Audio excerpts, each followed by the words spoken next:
안녕하세요. 이제 어린이집 다니는 아이 하나를 둔 30대 여성입니다. 친정어머니의 도움을 받아 아이 키워가며 장사해서 돈 벌고 그렇게 살아요. 결혼 전에는 애는 엄마가 키우는 게 맞다고, 왜 친정어머니고 시어머니고 힘들게 하는지 모르겠다 생각했었는데, 살아보니까 그게 그렇게 마음먹은 대로 안 되네요. 그러니까 사람이 겪어보기 전에 함부로 말을 하는 게 아닌가 봐요. 아무튼 평소라면 씻고 자기 바쁠 시간인데, 오늘은 낮에 커피를 많이 마셔서 그런지 잠도 안 오고, 그래서 제 이야기를 좀 해볼까 합니다. 솔직히 자랑할 만한 이야기도 아니다 보니 어디 가서 말해본 적이 없는데 오늘은 왠지 하고 싶기도 하고요. 남편하고는 제 나이 딱 30이 되었을 때 친구의 소개로 만났어요. 친구가 어떤 마음으로 주선해준 소개팅인지는 모르겠지만, 짐작컨대 대학 졸업 후에 소처럼 일만 하는 제가 안쓰러워 보였던 거 아닌가 싶어요. 아버지와 사별 후 혼자 힘으로 저를 키워주신 어머니께 하루라도 빨리 효도하고 싶은 마음밖에 없었거든요. 아무튼 친구의 성화로 소개를 받은 게 지금의 남편입니다. 그리고 이제 와서 말이지만 솔직히 남편 외모는 제 스타일은 아니었어요. 키도 저랑 비슷하고 배도 나오고 나이는 저보다 겨우 1살 많았는데 저희 친정오빠보다도 나이가 많아 보였으니까요. 그래서 처음엔 친구가 나를 뭘로 보고 이런 남자를 소개시켜줬나 싶었을 만큼 기분이 별로였어요. 하지만 대화를 좀 나눠보니까 그래도 사람이 진지하면서도 위트도 있고 무엇보다 자신만만하더라고요.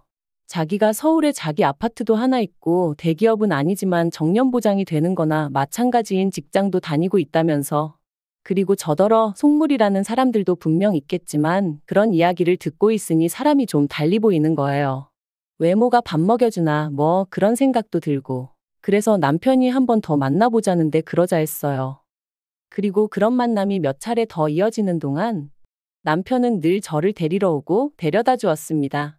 따지고 보면 먼 거리도 아니었는데 그렇게 해야 자기 마음이 편하다면서 말이죠.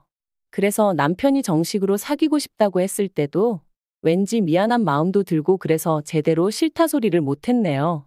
한마디로 어영부영 사귀게 된 거죠. 그리고 정신 차려보니까 결혼까지 약속한 상황이었고요. 변명 같고 한심하게 들리겠지만 지금도 그때를 생각하면 꼭 뭐에 홀렸던 것 같다니까요. 상견례가 있기 전에 시댁에 인사를 드리러 갔을 때 처음으로 어머님 아버님과 저랑 동갑이라는 남편과는 연년생인 신우까지 만났습니다. 어머님 아버님은 평범하신 분들이셨어요. 오느라 고생했다 그런 따뜻한 한마디는 없었지만 그렇다고 딱히 저를 박하게 대하신 것도 없었거든요. 다만 친정어머니랑 단둘이 산다는 것에 대해서 경제적으로 어려움은 없는지 물어보셨는데 그다지 신경 쓰이는 질문은 아니었네요. 사실 편모 가정이라고 하면 지레 힘들게 살았을 거라 생각하는 사람들을 살면서 너무나 자주 봐왔거든요. 그리고 다행히 저희 모녀는 경제적으로 큰 고생은 하지 않았습니다. 어머니가 가게를 운영하셨는데 제법 매출이 나오기도 했었고, 거기다 돌아가신 아버지의 부모님, 그러니까 저에겐 친가 쪽 할머니 할아버지께서 도움을 많이 주셨거든요. 다만 이 도움을 받는 과정에 있어서 작은아버지와 고모가 어머니를 감정적으로 힘들게 하는 일이 많았죠. 그래서 제가 악착같이 돈을 벌어 더는 어머니께서 조부모님께 기대지 않으셔도 되게 해드리고 싶었던 거고요. 그리고 시부모님 이야기가 나왔으니 신우 이야기도 조금 해보자면, 앞서 말씀드린 대로 저와 동갑인 신우는 남편과는 아주 다른 사람이었습니다. 늘씬하고 키도 큰 데다가 눈도 왕방울만 해서는 솔직히 같은 여자가 봐도 예쁘다는 생각이 절로 드는 사람이었어요. 하지만 어째서인지 딱히 하는 일은 없다고 했고, 시부모님은 인물이 되니까 괜찮다며 웃으시더라고요. 그래서 저도 그냥 같이 적당히 웃어넘기긴 했지만 솔직히 말하면 부럽기도 하고 한편으론 황당하기도 했네요. 아무튼 신우하고 따로 이야기를 해보진 않았어요. 점심 식사 내내 새침하게 앉아있다가 커피 한잔 하는 타임엔 약속이 있다며 나가버렸으니까요. 상견례 자리도 모난 구석 없이 무난하게 이뤄졌습니다. 다만 남편이 아파트가 있었던 만큼 시부모님, 특히나 어머님의 어깨가 어찌나 으쓱하시던지 자기 아들 수준에 맞춰 걸맞는 혼수를 해왔으면 좋겠단 소리를 대놓고 몇 번이나 말씀하시더라고요. 게다가 저나 친정어머니 입장에선 처음부터 빈손으로 갈 생각도 없었는데 어머님이 요새 여자들은 개념이 어떻고 해대시니 솔직히 듣기가 좀 거북했어요. 하지만 그래도 좋은 일로 만난 날이었던 만큼 친정어머니께서 걱정 말라며 어머님을 맞춰드렸고, 그렇게 어머님은 저희에게 리스트랄지 견적서랄지 그런 종이 한 장을 건네셨습니다. 그런데 집에 와서 친정어머니랑 같이 살펴보니 그 중에는 무려 3천만 원 가까이 되는 소파도 있었어요. 아무리 남편이 집을 해오는 상황이긴 했지만 20평이 채 되지 않는 아파트였는데 그 안에 3천만 원짜리 6인용 소파라니 가당치도 않다 싶었습니다. 그리고 이 밖에도 100인치짜리 TV는 정말 어이가 없었죠. 그래서 남편에게 아무리 그래도 이건 아닌 것 같다 하니 어차피 이 아파트에서 좀 지내다가 애 낳으면 이사 가야 하고 그러면 그때 써도 되니까 미리 사둔다 생각하면 되지 않냐대요. 그래서 그런 생각이면 애 낳고 이사하고 이후에 사도 늦지 않는다니까. 그러면 그때도 저희 어머니가 사주시는 게 맞냐 그러더라고요. 그때 돼서 자기가 벌어온 돈으로 사게 되면 그건 제가 해오는 게 아니지 않냐면서. 그리고 저는 이때 솔직히 좀 당황스러웠어요. 비록 1년이 채 되지 않는 짧은 연애 기간이었지만 그래도 그동안 돈 앞에서는 쿨한 척 무심한 척 하던 사람이 그런 셈을 하며 그런 말을 할 줄은 몰랐거든요. 한편 그렇게 결혼을 했는데 결혼한 지 반년도 되지 않았던 그해 겨울 남편이 충격적인 소식을 전해왔습니다. 그건 바로 남편이 회사를 관두게 되었다는 이야기였죠. 게다가 너무 놀란 제가 그게 무슨 소리냐고 공기관이나 마찬가지라 정년이 보장된다 하지 않았냐니까. 그게 사정이 그렇게 되었다며 얼버무리기만 하고 제대로 된 답을 해주지 않더라고요.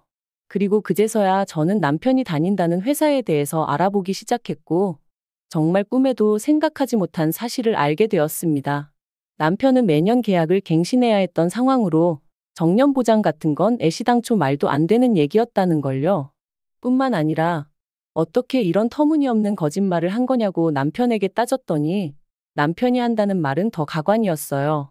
저한테 잘 보이고 싶은 마음에 해버린 선의의 거짓말이었다면서 저는 뭐 살면서 거짓말 한 적이 한 번도 없냐고 따져댔거든요. 남편에게 너무나 큰 배신감을 느꼈고 실망감이 이만저만이 아니었습니다. 그래서 저는 며칠의 고민 끝에 이 관계를 끝내겠다는 결심을 내렸죠. 하지만 운명의 장난이라고 해야 할지 남편에게 이혼 통보를 하려던 바로 그날 저는 제가 임신을 했다는 걸 알게 됐네요. 남편 일로 받게 된 스트레스 때문인지 컨디션이 영 좋지 않아 병원에 가려니까 회사 동료가 혹시 모르니 임신 테스트부터 해보라며 조언을 해줬거든요. 불타는 신혼이지 않냐면서 말이죠. 그리고 설마 싶었던 검사 결과는 2줄이었어요. 솔직히 지금도 아이에게 미안한 말이지만 그때 임신 소식을 확인하곤 기쁨보다는 당혹스러움이 컸습니다. 이혼을 결심한 마당의 아이라니 말 그대로 눈앞이 깜깜해진 기분이었죠. 결국 아이도 있고 남편도 남편대로 뒤늦게나마 미안하다 해오면서 이혼 이야기는 흐지부지 되었어요. 그리고 이후로는 출산 직전까지 일하고 첫돌까지 제 손으로 직접 아이를 키웠습니다. 그런데 육아휴직 끝나고 회사에 복귀했더니 제 자리는 이미 다른 사람이 차지하고 있었고 저는 터무니없는 곳으로 발령이 나대요.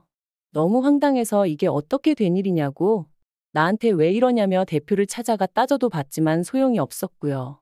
회사 일이라는 게 그때그때 상황에 따라 팀도 바뀔 수 있고 하던 일을 넘겨받을 수도 넘겨줘야 할 때도 있는 거라며 오히려 저를 아마추어 취급을 해대더라니까요. 그리고 결국 저는 그런 핍박을 3개월 정도 겪다가 회사에서 나왔습니다. 회사에선 실업급여는 탈 수 있게 도와주겠다며 저를 회유했고 저도 더는 체력적으로나 심리적으로 버틸 자신이 없었거든요. 하지만 회사를 관두면 나아질 줄 알았던 제 상황은 오히려 점점 더 나빠져만 갔습니다. 남들은 눈에 넣어도 아프지 않을 아이라고 표현하던데 저는 아이를 보고 있으면 어찌나 불안해지던지 그때의 저를 생각하면 정말 반쯤은 정신이 나가 있었던 것 같기도 해요.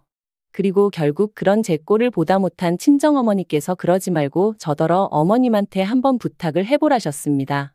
당시 친정어머니는 가게 운영으로 외손자인 저희 아이를 봐줄 겨를이 없으셨지만 어머님은 이따금씩 취미생활로 장구를 치러 가시는 것 말고는 크게 바쁜 일이 없으셨거든요. 그러니 그런 어머님께 아이를 맡기고 저더러 무슨 일이라도 해보라는 말씀이셨죠. 하지만 사실 친정어머니께는 진작 말씀드리지 않아서 그렇지 저라고 왜 그 생각을 안 해봤겠어요. 회사를 관두는 건 정말 내키지 않아서 아닌 게 아니라 몇 번이나 부탁드려봤었는걸요. 매달리다시피 사정도 해봤고요. 그런데 어머님은 다 늙어서 내가 왜 그런 고생을 해야 하냐 하며 거절하셨습니다. 애는 엄마가 직접 키워야 한다면서 말이죠. 그리고 이 모든 상황을 알게 되신 친정어머니께서는 그럼 당신이 아이를 봐주겠다 하셨습니다. 다만 장사 잘 되는 가게를 정리하긴 아까우니 저더러 가게에 나가서 당신 대신 일을 하라셨죠. 친정어머니가 어떻게든 저를 도와주고자 하신 말씀인 걸 알았기에 알겠다 했습니다. 그런데 그때는 이 결정이 제 인생에 두고두고 영향을 끼치게 될 줄은 정말 몰랐네요. 얼떨결에 도맡게 된 가게 일은 생각보다 제 적성에 잘 맞았고 저는 회사 생활에서는 느끼지 못했던 자유와 성취감을 느낄 수 있었어요. 그리고 1년 정도 지났을 땐 친정어머니가 저에게 전적으로 맡겨주셨기 때문에 여러 가지 시스템을 도입해 볼 수 있었고 그러면서 수익은 더 좋아졌죠. 그러자 아이를 친정에 맡기고 겉으로 돈다며 못마땅해하던 어머님도 더는 싫은 소리를 하지 않으셨습니다. 그도 그럴 것이 그렇게 번 돈으로 어머님한테도 잘해드렸거든요. 솔직히 아이 봐달라는 부탁을 매몰차게 거절하셨던 걸 생각하면 그러고 싶은 마음이 싹 사라지기도 여러 번이었지만 어쨌든 결과적으론 일이 잘 풀렸으니 과거는 묻어두려는 마음이었어요. 그리고 그렇게 가게를 운영한 지 3년째 되던 해 저는 정식으로 친정어머니에게서 가게를 인수하기로 마음을 먹었습니다. 친정어머니에게는 평생 일구신 자산이나 다름이 없었고 그걸 제가 시쳇말로 날로 받고 싶지는 않았거든요. 그래서 최대한 시세에 가깝게 값을 치르겠다는 생각에 남편에게 대출 이야기를 꺼냈는데 남편이 정말 심하다 싶을 정도로 짜증을 내면서 무조건 안 된다고 하는 거예요. 기다리다 보면 어차피 저희 어머니 돌아가실 거고 그러면 자연히 제 거 될 건데 그걸 무슨 돈을 치르냐 하면서 말이죠. 그리고 그 말에 마음이 팍 상해버린 제가 무슨 말을 그렇게 하냐고 따지니 남편이 또다시 목소리를 높이며 아파트 담보로 대출받아서 친정으로 자기 돈을 빼돌리려는 심산이냐 어쩌냐 하는데 정말 기도 안 차더라고요. 그리고 다짜고짜 큰 소리를 내는 남편을 보고 있으니 갑자기 남편이 회사에서 잘렸던 그날이 떠오르면서 뭔가 쎄한 기분이 들었던 거죠. 그래서 저도 지금 돌이켜보면 어쩌다 그런 생각까지 하게 된 건지 모르겠는데 등기부등본을 떼서 아파트 명의를 확인해 봤어요. 그리고 그 명의는 충격적이게도 남편이 아닌 어머님 이름으로 되어 있었습니다. 아파트를 담보로 대출도 있는 대로 받아진 상황이었고요. 저는 남편에게 등기부등본을 집어던지며 설명해보라 소리를 질렀습니다. 그러자 남편은 놀라거나 미안해하는 대신 저더러 이제 남편 뒷조사까지 하냐며 악을 썼죠. 그리고 그때부터 정말 소위 진흙탕 싸움이 따로 없었습니다. 남편은 저더러 집 명의가 누구로 되어 있는 게 무슨 상관이냐, 그렇다고 네가 집세를 한번 내기를 했냐 뭐 했냐 해댔고 그렇다고 대출을 저더러 갚으라고 한 것도 아닌데 뭐가 문제냐며 저를 이상한 사람으로 몰아갔거든요. 하지만 저는 다른 걸 떠나서 남편이 또 저를 속였다는 사실이 너무나 충격적이었습니다. 그리고 대출 같은 경우도 남편이 저더러 갚으라고 한 건 아니었지만 그렇다고 대출을 받아다 쓰신 어머님이 갚고 계신 것도 아니었으니 아파트가 제 재산이라고 생각해 본 적도 욕심낸 적도 없었지만 그래도 저는 부부는 모든 면에서 공동체다 생각하고 가게에서 벌어오는 돈 전부를 남편에게 오픈하고 있었던 만큼 배신감이 드는 건 어쩔 수가 없더라고요. 하지만 단지 아파트 명의가 남편이 아니라 어머님으로 되어 있다고 해서 그 일로 제가 이혼까지 결심한 것은 아닙니다. 제가 이혼을 하기로 결심하게 된 결정적인 이유는 남편이 보여준 이중적인 태도 때문이었죠. 남편이 저에게 솔직하지 않다는 걸 확신하게 된 저는 이후로 남편에게 재벌이도 공유하지 않았고 제가 개인적으로 시댁에 해드리던 금전적인 지원도 전부 다 끊어버렸어요. 특히나 아파트를 담보로 한 대출의 주체가 어머님이셨고 그 대출을 남편이 계속해서 갚아드리고 있었다는 걸 알고 나니 솔직히 어이가 없더라고요. 계산해보니까 남편이 시댁에만 한 달에 200만 원 넘게 퍼주고 있던 거나 마찬가지였으니까요. 참고로 저축이라던가 그런 부분은 남편이 관리하고 있었어요. 거짓으로 판명이 났지만 그래도 결혼 당시에는 남편이 해오는 게 많아 보였으니 경제권을 제가 갖겠다고 고집할 수가 없었거든요. 그리고 매번 남편은 자기가 얼마나 돈 관리를 잘하고 있는지 으스대곤 했는데 그것 또한 다 거짓이었네요. 아무튼 상황이 그렇다 보니 제가 더는 얼마를 버는지 남편에게 가르쳐줄 이유도 없었고 시댁에도 오만정이 떨어져서 일어난 분도 주기 싫었죠. 그런데 이걸 가지고 남편이 말 그대로 생난리를 쳤습니다. 저더러 자기 돈 보고 결혼한 거냐며 속물이니 어쩌니. 저 같은 여자들이 시부모 아프면 요양원에 갖다 버리고 남편 두고 바람피고 그런다면서요. 말 같지도 않아서 상대도 안 해줬네요. 이후로는 정말 애 때문에 산다는 게 이런 건가 싶을 정도로 서로 무시하면서 지냈고요. 그러다 작년 여름이었어요. 남편이 얘기 좀 하자며 저를 잡더니 어이없는 이야기를 꺼냈습니다. 성형수술 부작용으로 고통받는 어머님을 위해서 저더러 3천만 원만 보태라는 거였죠. 황당해서 그걸 내가 왜 하고 물었습니다. 말이 나와서 말이지만 아무리 공짜라고 해도 그렇지. 그 연세에 멀쩡한 턱을 왜 건드냐고요. 그리고 병원에서는 돈 내고 수술받은 환자가 아니니 자기들이 환불을 해줄 일도 아니라며 완전히 배째라는 식으로 나왔어요. 참고로 제가 아파트 명의 문제로 남편이나 어머님한테 정이 있는 대로 떨어진 상황이긴 했지만 그래도 딸이라고 하나 있는 신우는 막말로 지엄마가 어떻게 되건 말건 관심도 없길래 제가 병원에 쫓아가 따져봐주기도 하고 그랬어요. 아무튼 저는 나름대로 할 도리는 했다고 생각했는데 남편이 난데없이 어머님 얼굴을 모어 재건수를 해야 하네 어쩌네 하면서 돈을 내놓으라 하니 기도 안 차더라니까요. 제가 그런 남편더러 바랄 걸 바라라고 꿈도 야무지다 했습니다. 여태껏 나 몰래 당신이랑 어머님이랑 알아서 잘해오지 않았냐고 앞으로도 둘이서 잘해보라는 말과 함께요. 그랬더니 남편이 너는 그때 이후로 며느리 도리도 하나 안 하지 않았냐면서 그래도 내가 왜 아무 말도 안 했는 줄 아냐. 애엄마라 참아준 거다. 그리고 이번에는 자기가 저한테 마지막으로 기회를 주는 거라며 깔끔하게 어머님 수술비 내놓고 지랑 저랑 과거 일은 없던 일이다 생각하며 살아보자는데 이게 무슨 헛소린가 억지도 정도가 있지 싶더라니까요. 저는 내가 이혼을 하면 이혼을 했지 어머님 수술비는 못 대드린다 했습니다. 그리고 그 잘난 아파트로 대출받아 쓰지 양아치냐고 왜 남의 돈을 탐내냐고 했죠. 그러자 남편은 그럼 이혼하자며 대신 제가 며느리 도리를 안 했으니 위자료 내놓을 각오는 하라대요. 애도 자기가 키울 거라면서 죽을 때까지 애 볼 생각은 꿈도 꾸지 말라면서요. 그래서 세상 일이 다 당신 좋으라고 돌아갈 것 같냐? 어디 마음대로 해보라 했어요. 그리고 아니나 다를까. 남편이 이혼 소송을 걸었지만 결과는 남편의 참패였습니다. 오히려 남편이 저를 속인 것과 아이 양육에 있어서 소홀했다는 점 등이 인정되어 저한테 위자료를 주라는 판결이 나왔거든요. 솔직히 위자료 자체는 크지 않았지만 제 자신과 제 아이 그리고 제가 가진 것들을 지켜냈다는 게 너무 기쁘더라고요. 한편 남편과 이혼 후 남편은 2주에 한 번씩 아이를 보러 옵니다. 그리고 저는 원하지 않는데 틈만 나면 자기 얘기 어머님 얘기를 해대대요. 그래도 애 아빠다 보니 애 앞에서 무안을 주긴 그렇고 그래서 들어는 줬는데 일단 신우가 대출받아서 어머님 재건수술 해드렸는데 그게 잘 안 된 모양이더라고요. 그리고 남편은 저 떠보려고 하는 소린지 뭔진 몰라도 걸핏하면 저랑 이혼하고서 어머님한테 크게 혼났다며 제가 자기를 용서해주면 자기는 모든 과거는 묻어두고 살 자신이 있다나 어떻다나 헛소리를 해댔죠. 그래서 이번 주부터는 주말에 아이인계는 친정어머니한테 부탁드리고 저는 빠져 있으려고 합니다. 헛소리 들어주는 것도 하루 이틀이지. 돈이라도 내고 떠들던가. 진짜 꼴보기 싫은 사람이 쓸데없는 이야기를 계속해대니 죽을 맛이더라니까요. 아무튼 어머님 수술이 잘못됐다는데도 남편 얼굴이 수척해졌는데도 별 생각이 안 드는 거 보면 정말 이제 남보다도 못한 사이가 되었나 봐요.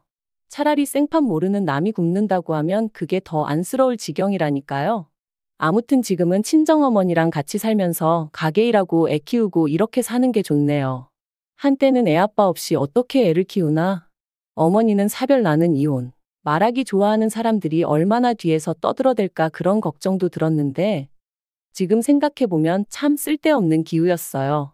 남들이 보는 시선이 어떻건 간에 지금의 행복이 계속해서 이어질 수 있도록 제자리에서 하루하루 최선을 다해 살아가려고 합니다. 긴 이야기 들어주셔서 감사합니다. 오늘의 사연은 여기까지입니다. 구독과 좋아요, 알람 설정해주시면 앞으로 더 좋은 사연으로 찾아오겠습니다. 감사합니다.